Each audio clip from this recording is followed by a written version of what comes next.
Spark before the fire. Dawn crept through the small, barred windows of Attica Correctional Facility on September 9, 1971. Men who had long since lost the rhythm of ordinary life stirred awake to the metallic clatter of breakfast trays and the bark of orders echoing down gray corridors. For months, tension had been coiling tight inside those walls. Too many bodies crammed into cells built for half their number, food barely edible, and a constant sense that no one beyond the razor wire cared whether they lived or died. Among the 2,200 prisoners, a loose network of organizers had been forming. Men from different backgrounds: political activists, gang members, Vietnam veterans, and ordinary laborers caught in addiction or bad luck.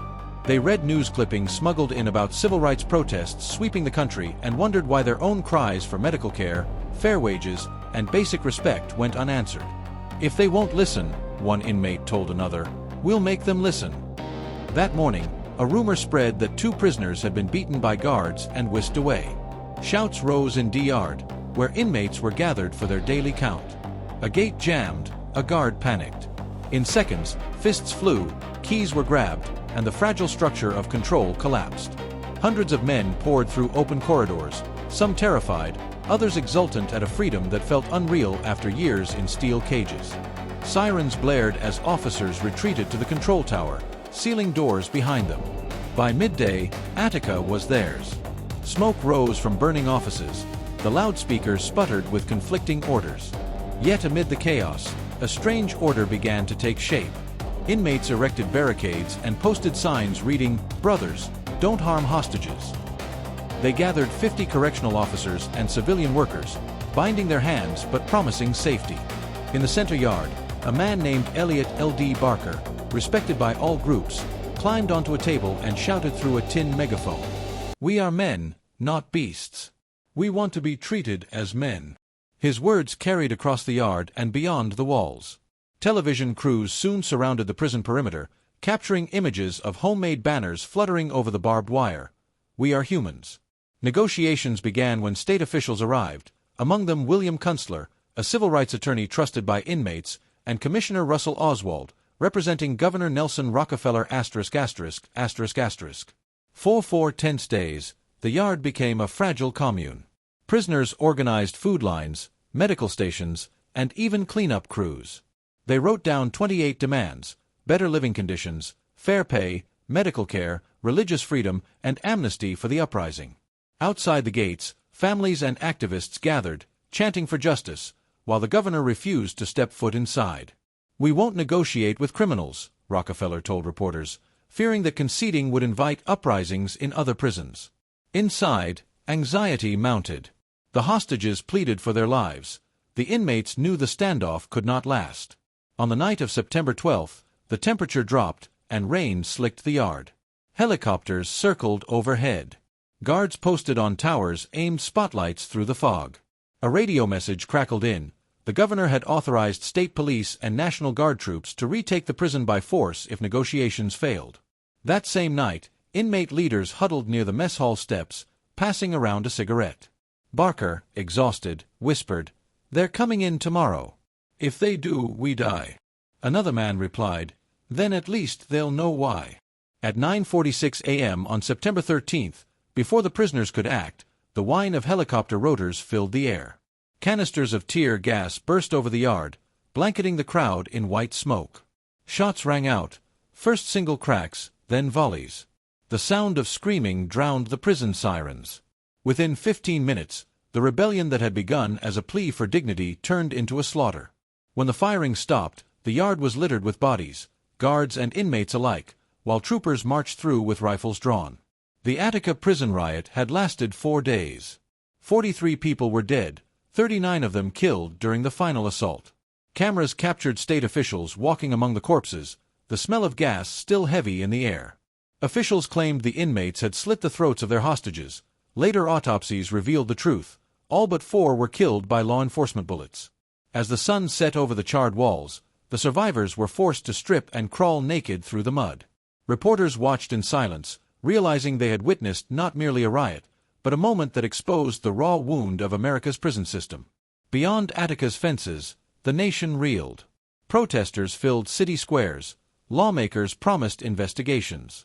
Yet inside those same gray corridors, The clang of cell doors returned, and whispers of reform faded into the routine of punishment. Still, for a brief instant, the men of Attica had shown the world what happens when human dignity is buried too long behind bars. The price of silence.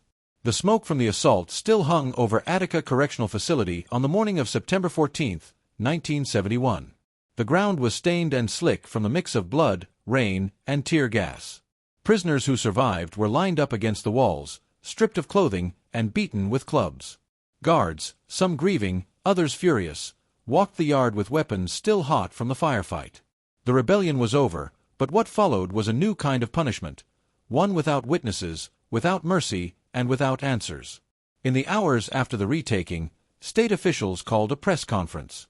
They stood in front of cameras and announced that inmates had murdered the hostages, slitting their throats before police moved in. The statement spread across the evening news like wildfire, painting the prisoners as monsters. But as night fell, Coroner Dr. John Edland conducted his first autopsies, and what he found shattered that official story. Every hostage, he confirmed, had died from law enforcement gunfire, not inmate violence. The truth had been buried under layers of smoke and propaganda. Inside Attica, the men who had led the negotiations were rounded up and isolated. Beatings echoed through the blocks. Some survivors later testified that guards forced them to crawl through glass and chant, "I am a beast." Medical care was scarce. The prison looked like a war zone.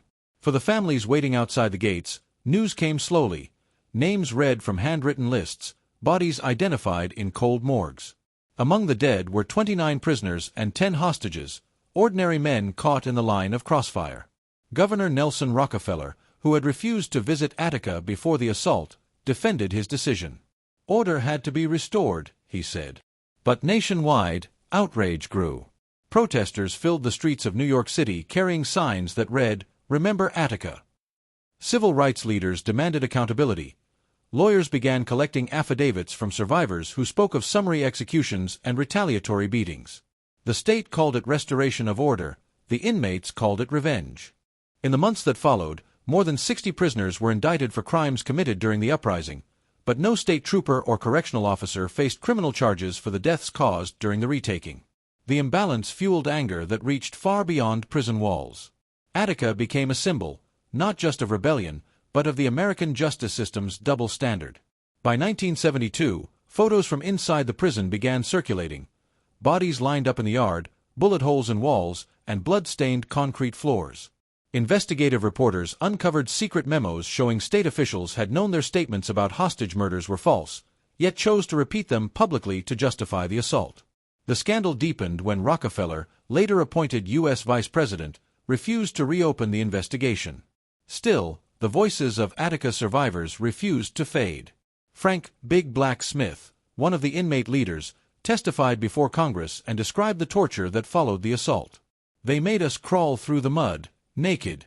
They told us this is what freedom looks like. But we were never free." His testimony shocked the public and forced officials to confront the hidden brutality of American prisons. Lawsuits piled up through the 1970s and 1980s. It wasn't until 2000, nearly 3 decades later, that New York State agreed to pay $8 million in compensation to surviving inmates and the families of those killed. The settlement brought money, but not justice, not closure. Over time, Attica's legacy seeped into the culture. Musicians, writers, and filmmakers invoked its name as a cry against oppression. The phrase, "Remember Attica," became shorthand for rebellion against systemic abuse. But for those who lived it, memory was no slogan. They remembered the smell of tear gas, the thud of batons, the screams of men calling for mercy that never came. In later years, when former guards and prisoners spoke side by side at public panels, they described the same haunting realization, that the riot was never just about broken rules, it was about broken humanity. Both sides were trapped inside a system built on punishment rather than change. One former hostage said quietly, "We all went into that yard as enemies. We all came out as victims." Today, half a century later, Attica remains a turning point in U.S. history. It exposed corruption, ignited national debate about prisoners' rights, and led to limited reforms, better health care, education programs, and oversight committees. But many argue the deeper lesson was never fully learned. American prisons still struggle with overcrowding, violence, and racial disparity, echoes of the same injustice that once boiled over behind Attica's walls. In 2021, on the 50th anniversary of the uprising, survivors gathered once more outside the old prison gates. Some carried photos of lost friends, others stood silent, staring at the high concrete walls that had caged their youth. As the wind whipped across the yard, a former inmate spoke into a microphone, voice trembling. "They wanted to forget us. But Attica is America. And until justice lives inside these walls, we are still not free." The crowd applauded softly, not out of celebration, but in remembrance, for the 43 who never walked out, and for the generations still fighting to be seen as human behind bars. The riot ended in blood, but its story refused to die. It became a mirror reflecting what happens when dignity is denied and power silences truth. Attica's ghosts still whisper through every locked door in America's prisons, a warning that the cost of silence is always paid in lives.